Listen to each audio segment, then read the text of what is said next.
Energy के बारे में, ठीक है, कि इलेक्ट्रिक पोटेंशियल एनर्जी होती क्या है।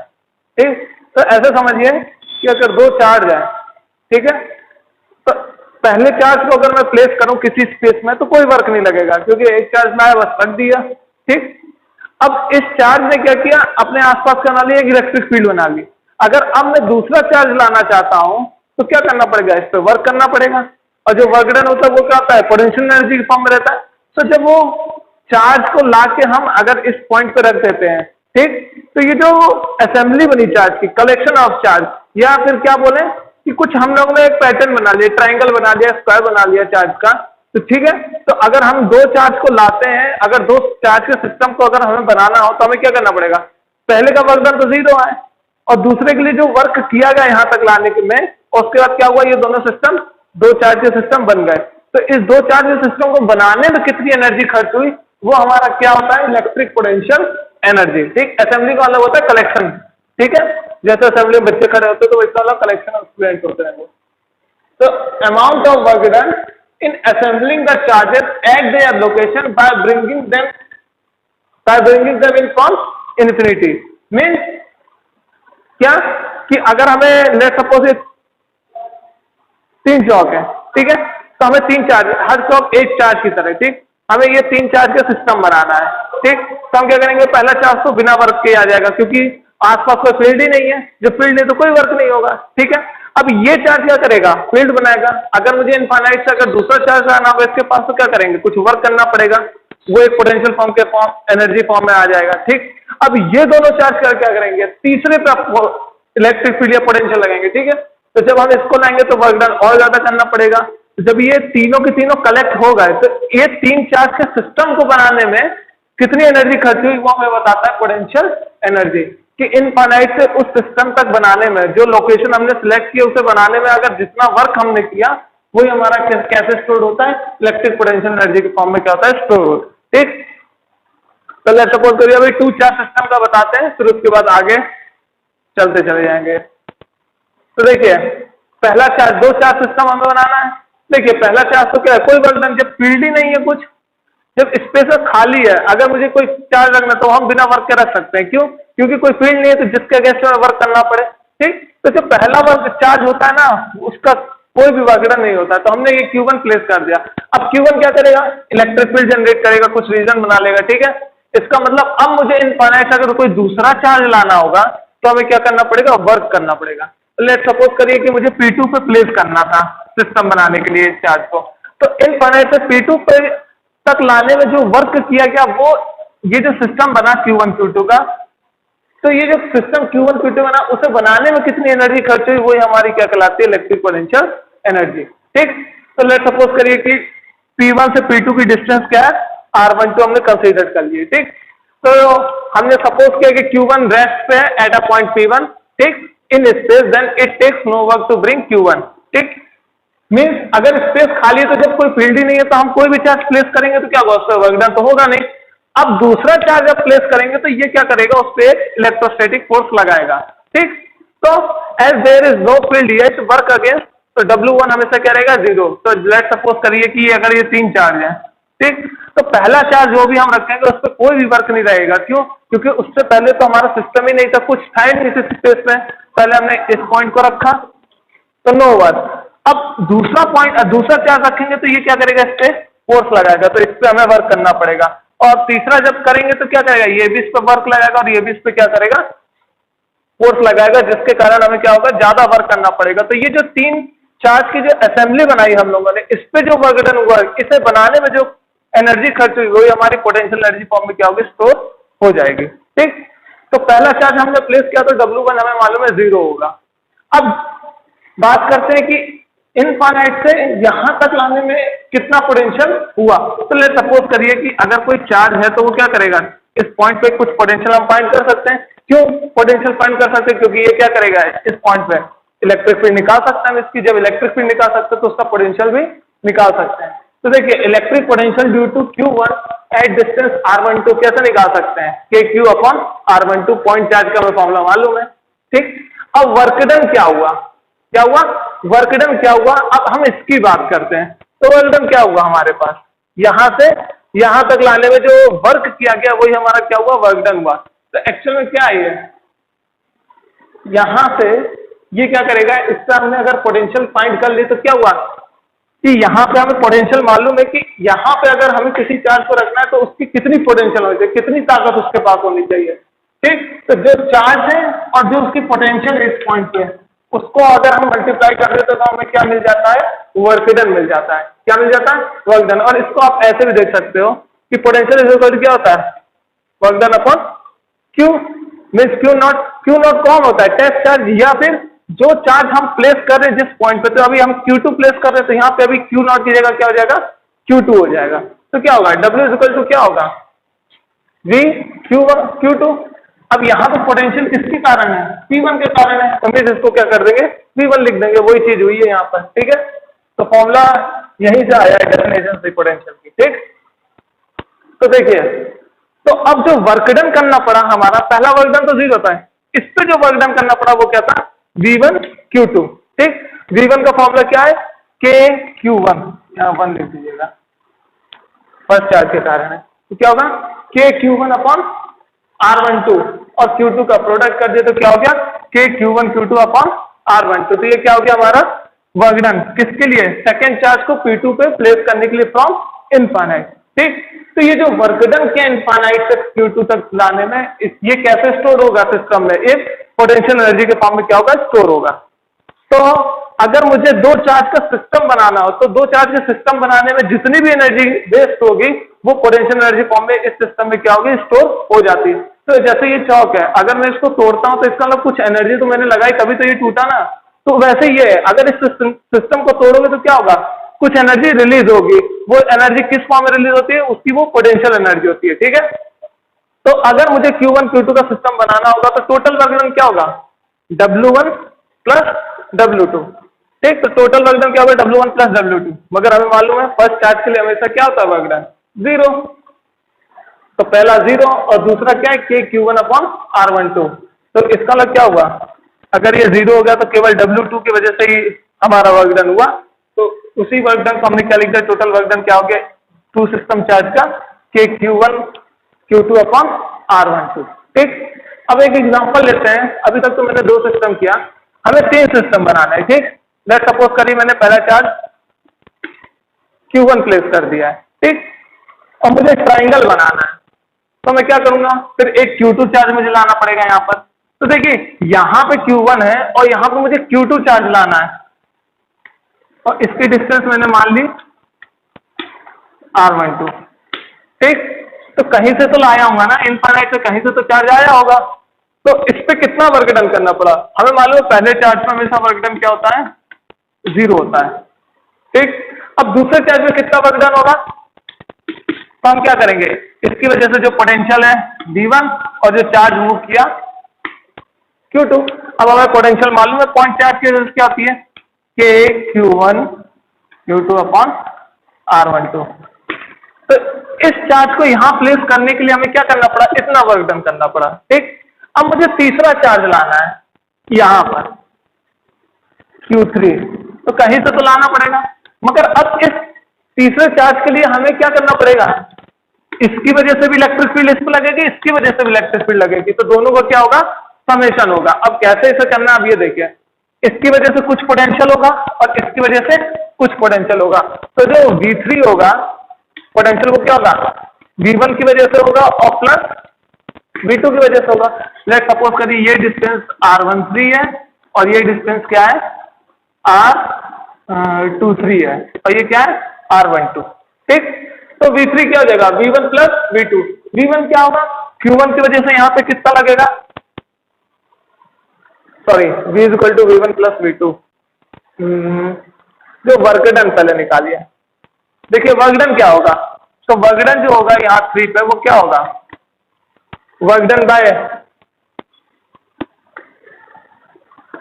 पहले चार्ज की वजह से और वर्कडन बाय दूसरे चार्ज की वजह से। ठीक है, अब वर्कडन पहले चार्ज की वजह से कितना होगा, तो हमें मालूम है क्या होगा, V3 और साथ में क्या होगा, Q3।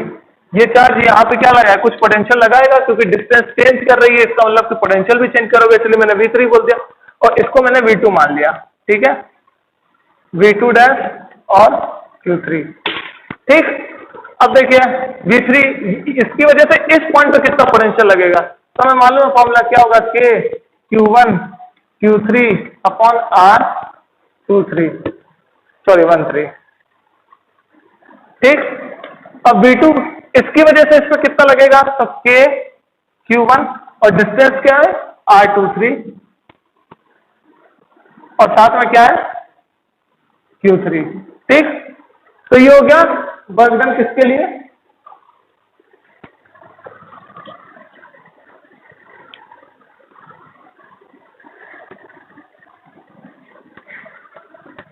तो ये जो W3 वर्क डन हुआ ये किसके लिए, इस चार्ज पे कितना वर्क किया गया इनफाइनाइट से यहां तक लाने में इन दोनों चार्जेस की वजह से, वो ये रहा। अब मुझे नेट क्या निकालना, पोटेंशियल एनर्जी में, पोटेंशियल एनर्जी वाला क्या हुआ, इस चार्ज को बनाने में कितनी एनर्जी हमारी वेस्ट हुई, तो क्या हुई W1 W2 और W3 को क्या करते हैं, ऐड करते हैं, तो जो नेट वर्क डन होगा वही हमारा पोटेंशियल एनर्जी होगा, वो पोटेंशियल एनर्जी क्या होगा W1 W2 और क्या जाएगा W3, ठीक। तो क्या बोलेंगे, पहले वाले का 0, इसका क्या हो जाएगा K Q1 Q2 upon R12 और W3 का क्या हो जाएगा K Q1 Q3 का R13 प्लस K Q2 और Q3 अपॉन R23, ठीक। तो 0 का आप हटा दें तो कोई दिक्कत नहीं है। तो देखिए अगर हमारे सिस्टम में 3 चार्ज थे तो क्या हुआ, पेयरिंग बनाई है, Q1 Q2 की पेयरिंग बनाई है, Q2 Q3 की पेयरिंग बनाई है और Q1 Q3 की पेयरिंग बनाई है, ठीक। अब अगर मैं यही कहूं कि स्क्वायर के लिए अगर आपको करना पड़े तो क्या करेंगे, अगर मैं स्क्वायर लेता हूं, यहां पे एक चार्ज है Q1, यहां पे एक चार्ज है Q2, यहां पे है Q3 और यहां पे है Q4, तो मैंने बोला पेयरिंग बनानी है, ठीक। देखिए पेयरिंग के लिए क्या करना पड़ेगा, मीन्स मान लीजिए ये A है, साइड जो है A है, तो देखिए Q1 के लिए तो भाई कुछ नहीं करना पड़ेगा, Q2 के लिए क्या करना पड़ेगा, पेयर बना देते हैं, ठीक। तो जो U हो जाएगा वो क्या हो जाएगा, पहला पेयर किसके साथ हो जाएगा K Q1 Q2 upon A, ठीक। अब इसकी वजह से क्या होगा, इन दोनों की वजह से इस पे भी लगेगा और इन दोनों की वजह से इस पे भी लगेगा, जब इस पे लगाएंगे तो क्या होगा, ये और ये सारे चार्ज लगाएंगे, तो शॉर्ट ट्रिक क्या है कि हमें पेयरिंग बना देनी है, ठीक। पहले इस चार्ज की पेयरिंग बना दी, अब मैं इस चार्ज की पेयरिंग बना दूं, क्या होगा, ये भी ये हो जाएगा Q3, ठीक। फिर मैं क्या करूं, इस चार्ज की पेयरिंग बना दूं, क्या हो जाएगा K Q3 और ये Q4 होगा, तो क्या हो जाएगा Q4 अपॉन A, ठीक। और इस चार्ज की पेयरिंग बना दो K Q2 Q3 upon A, क्या आंसर हो गया, अभी नहीं, अभी ये दो चार्ज की तो पेयरिंग बची हुई है क्रॉस, क्योंकि मैंने पेयरिंग बोला है, तो दो अभी और बचे हुए हैं, तो इसका क्या होगा √2 है, पाइथागोरस से निकाल सकते हैं, A है तो क्या होगा, पाइथागोरस से क्या होगा, हाइपोटेनस √2 हो जाएगा। तो इसका अलावा अभी दो चार्ज और हैं, कौन कौन से, K Q2 Q4 अपॉन √2 और plus K Q1 Q3 upon √2 है। तो आप डायरेक्टली किसी भी सिस्टम का क्या कर सकते हैं, इलेक्ट्रिक फील्ड में अगर हम डायपोल को रखेंगे तो पोटेंशियल एनर्जी क्या होगी वो हमें फाइंड करना है, ठीक है। तो डायपोल के हमने दो केस ऑलरेडी देख चुके हैं कि डायपोल की वजह से पोटेंशियल क्या होता है, डायपोल की वजह से क्या होता है, इलेक्ट्रिक फील्ड क्या होती है। अब हम देखेंगे कि डायपोल की वजह से यूनिफॉर्म एक्सटर्नल फील्ड में अगर हम प्लेस करते हैं अब डायपोल को तो क्या होता है, ठीक है, कितनी एनर्जी होती है, पोटेंशियल एनर्जी, वो फाइंड करते हैं, ठीक। तो देखिए हमें मालूम है चैप्टर 1 में हम पढ़ चुके हैं कि डायपोल का जो टॉर्क होता है वो क्या होता है, P sin थीटा, ठीक है। क्योंकि इलेक्ट्रिक फील्ड में अगर मैं डायपोल रखूंगा तो क्या होता है, नॉन कोलिनियर इक्वल फोर्सेस के कारण क्या होता है, एक कपल लगता है, कपल के कारण क्या होता है, वो क्या करता है, डायपोल अपने मीन पे या सेंटर ऑफ मास के पॉइंट के अलॉन्ग क्या करता है, रोटेट करने लगता है, ठीक। तो इसका मतलब हमें टॉर्क लेना पड़ेगा, तो torque acting on the dipole क्या पी साइन थीटा में, तो हमने पहले देख रखा है। ठीक, अब देखिए टॉर्क, टॉर्क की वजह से क्या होगा, ये इधर मूव करेगा तो मीन थीटा चेंज करेगा। तो लेट्स सपोज कर लेते हैं कि जो चेंज हुआ है वो डी थीटा है। स्मॉल एंगुलर डिस्प्लेसमेंट क्या है, एंगुलर डिस्प्लेसमेंट, ना कि मोमेंटम। क्या होगा,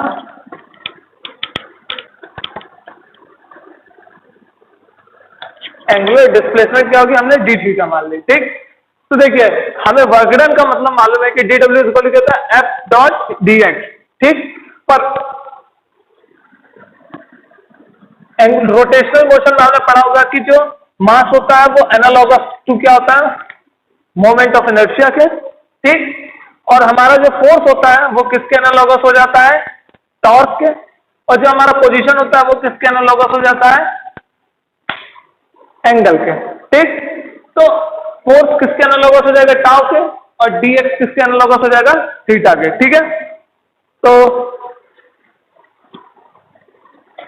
यहां पे हमें रोटेशनल मोशन हमें मालूम है रोटेट करेगा, और जो इसका मतलब अगर रोटेट करेगा तो हमें जाहिर सी बात है कि हमें फोर्स को क्या लेना पड़ेगा, टाउ में, और डी एक्स को डी थीटा में क्या लेना पड़ेगा, एनालॉगस। तो वर्क डन क्या हो जाएगा रोटेशनल में, टाउ डॉट डी थीटा। ठीक, अब देखिए टाउ की जो हमने वैल्यू यहाँ पे देखी क्या, पी साइन थीटा, तो हमने पुट कर दी डी थीटा। अब हमें क्या करना है, ये तो स्मॉल वर्क डन था, स्मॉल चेंज ऑफ एंगल के लिए। ठीक है, अब हमें क्या करना है, वर्क डन पूरा निकालना है। तो क्या करेंगे, हम इंटीग्रेशन करेंगे, और जब हम इंटीग्रेशन करेंगे तो क्या करेंगे, लेट सपोज इनिशियल एंगल कुछ थीटा 1 होगा और फाइनल एंगल थीटा 2 है। क्या करेंगे, P sine theta D theta. देखिए पी तो कांस्टेंट बाहर आ जाएगा, इंटीग्रेशन सिंपली किसका होगा, साइन थीटा का होगा, sine theta D theta, theta 1 से थीटा 2। साइन थीटा का हमें मालूम क्या होता है, कॉस थीटा। ठीक, क्या होगा, थीटा 1 थीटा 2, तो क्या हो जाएगा, minus cos theta 2 plus cos theta 1। ठीक है, यही होगा ना, minus cos theta minus plus. ठीक, तो क्या आ जाएगा हमारा,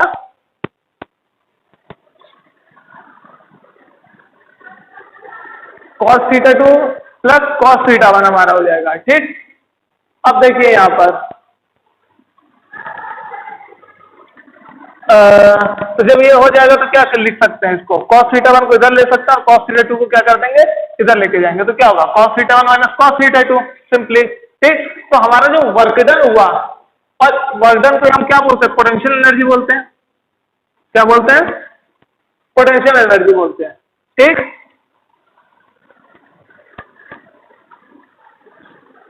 तो जो वर्क डन हुआ, एंगल जो चेंज हुआ वर्क डन में, थीटा 1 से थीटा 2 में जो वर्क डन किया electric field, external electric field ने, वो पोटेंशियल एनर्जी फॉर्म में क्या हो गया, स्टोर हो गया।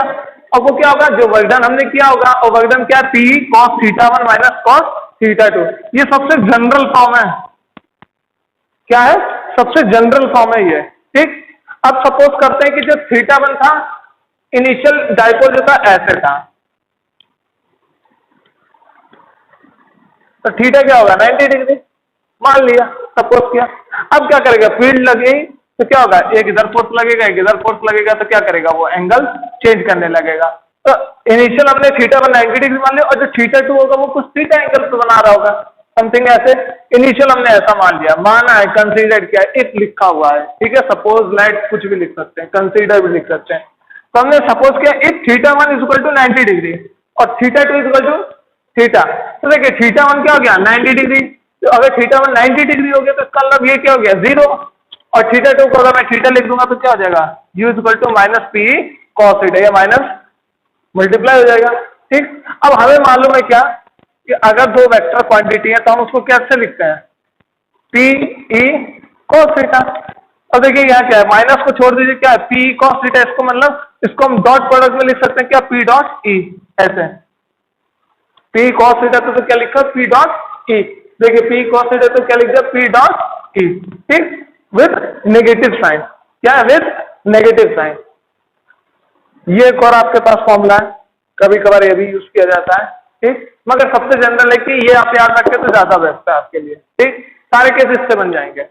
अब देखिए स्पेशल केस, कुछ स्पेशल केस हैं कि कब ये जो डाइपोल है इक्विलिब्रियम स्टेट में होगा, कब इसकी एनर्जी जीरो होगी और कब इसकी एनर्जी मैक्सिमम होगी। मीन्स जिसके पास ज्यादा पैसे रहते हैं तो वो क्या होता है, अनस्टेबल रहता है, कैसे खर्च करे सोचता रहता है। और जिसके पास कम पैसा रहता है वो क्या करता है, नॉर्मल तरीके से रहता है। तो जिसकी एनर्जी नॉर्मल होती है, जिसकी एनर्जी मिनिमम होती है वो क्या होता है, स्टेबल होता है। और जिसकी एनर्जी मैक्सिमम होती है वो क्या होता है, अनस्टेबल होता है। ठीक है, तो अब हम बात करते हैं कि कब स्टेबल होती है कब अनस्टेबल होती है। तो देखिए स्टेबल के लिए क्या है कि हमें मालूम है कि जो इलेक्ट्रिक डायपोल की डायरेक्शन, डायपोल की जो डायरेक्शन से इलेक्ट्रिक है वो -q से +q की तरफ होती है।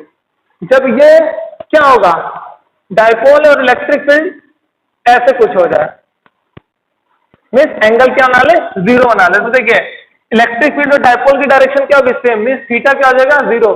तो स्टेबल इक्विलिब्रियम के लिए थीटा क्या होना चाहिए, zero. Means electric dipole is in parallel to the electric field. ठीक, तो थीटा जीरो हो गया। अगर मैं यहाँ थीटा को जीरो रखूंगा तो कॉस थीटा 0 1, तो क्या हो जाएगा -p। इसको बोलते हैं मिनिमम एनर्जी। स्टेबल इक्विलिब्रियम में क्या होती है, मिनिमम एनर्जी। ठीक, अब बात करते हैं जीरो एनर्जी। तो जीरो एनर्जी के लिए क्या चाहिए, 90 डिग्री होना चाहिए, या -q +q हो, या क्या हो, यहाँ +q और यहाँ पे क्या हो, -q हो। दोनों में क्या है, 90 डिग्री बनाएगा। एक बार डायपोल इधर है, एक बार डायपोल इधर है। ठीक, तो इलेक्ट्रिक फील्ड से तो इलेक्ट्रिक फील्ड है, तो इलेक्ट्रिक फील्ड से तो दोनों में क्या बनाएगा, 90 डिग्री बनाएगा। ठीक, तो अगर मैं 90 डिग्री लेके चलता हूं तो cos 90 क्या होगा, जीरो। इसका मतलब पोटेंशियल एनर्जी क्या हो जाएगी, जीरो हो गई। ठीक, अब आती है अनस्टेबल इक्विलिब्रियम की बात में। जो अनस्टेबल इक्विलिब्रियम होगा वो क्या होगा, प्लस इधर होगा माइनस इधर होगा। मीन्स जो इलेक्ट्रिक डायपोल की डायरेक्शन है तो वो इस डायरेक्शन में होगी और एक्सटर्नल इलेक्ट्रिक फील्ड क्या होगी, इस डायरेक्शन में। मीन्स एंगल क्या बनाएगा, 180 डिग्री। तो इस समय जो सबसे ज्यादा एनर्जी स्टोर्ड होगी डायपोल में वो इसी एंगल पे होगी। Means theta is equal to 180 degree पे। तो देखिए अगर थीटा इक्वल टू 180 डिग्री रखेंगे तो cos 180 डिग्री की वैल्यू क्या होती है, -1, और -1 और 1 माइनस क्या हो जाएगा, प्लस हो जाएगा। तो क्या हो जाएगा, U इक्वल टू P। ठीक, वर्क डन निकालना है कब, अगर पहले हमारा स्टेबल था डायपोल और उसको हमने क्या किया, अनस्टेबल कर दिया। मीन्स पहले पैरेलल रखा था इलेक्ट्रिक फील्ड के, अब मैंने इसको क्या कर दिया, 180 डिग्री क्या कर दिया, रोटेट कर दिया। ठीक, तो उसमें कितना वर्क डन हुआ ये हमें फाइंड करना है। तो वही पोटेंशियल एनर्जी होता है, हमें मालूम है पोटेंशियल एनर्जी क्या होता है, U final minus U initial. ठीक, ये क्वेश्चन है। तो देखिए U फाइनल अनस्टेबल है, अनस्टेबल है तो पोटेंशियल क्या होगा, P मैक्सिमम। अब U इनिशियल क्या था, स्टेबल, क्या थी, मिनिमम, क्या हो जाएगा, -P। तो माइनस माइनस क्या हो जाएगा, क्या हो जाएगा हमारा 2P। ठीक है, तो ऐसे हम लोग को क्या करना है, सॉल्व करना है न्यूमेरिकल। ठीक, तो ये दोनों इक्वेशन आप बस याद रखिएगा। ठीक है, इन दोनों इक्वेशन से ही सारे केसेस कंप्लीट हो जाएंगे। ठीक, अब अगला हम लोग पढ़ेंगे कंडक्टर के बारे में। ठीक, कंडक्टर और कैपेसिटर। मीन्स इसका एक पार्ट इस चैप्टर का क्या हो गया, हमारा कंप्लीट हो गया है। ठीक है, अब हम लोग जो स्टार्ट करेंगे वो करेंगे कंडक्टर और कैपेसिटर। ठीक है।